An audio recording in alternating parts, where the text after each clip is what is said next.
This is a reassessment for kinematics.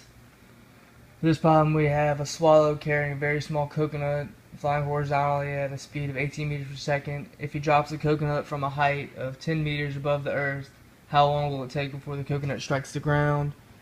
And at what distance from the release point will the coconut strike the ground?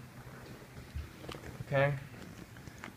Here we have a person 10 meters high with a velocity of 18 meters per second. The initial velocity of the ball,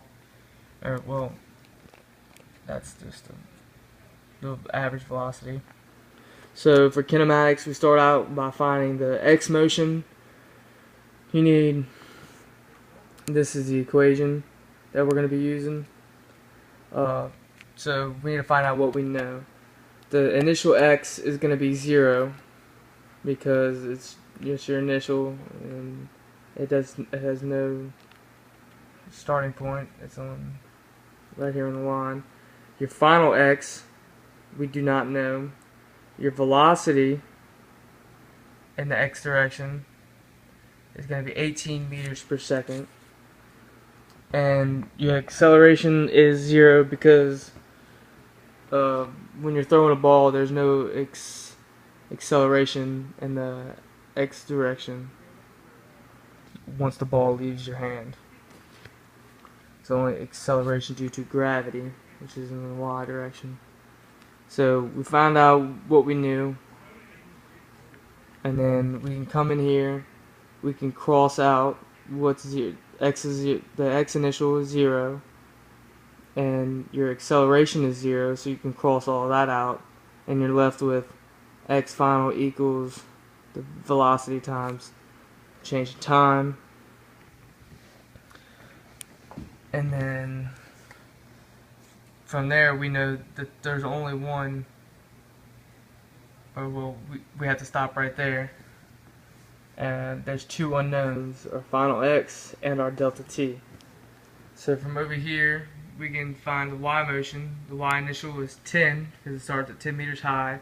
Y final is going to be 0 because it ends at the ground, and the velocity in the y direction is equal to 0 because it's thrown in the x direction because it's the velocity. There's no velocity in y. And acceleration, there is acceleration due to gravity when the ball is thrown and released out of hand. So for here we come to y final equals y initial plus the velocity in the y direction times delta t minus 1/2 gravity, because there's acceleration due to gravity. So you can take out that acceleration and use g times delta t squared. For here you can cross out everything at 0. Yf is 0, your velocity is 0, and one thing you can find is your delta t from over here. So if you're left, you can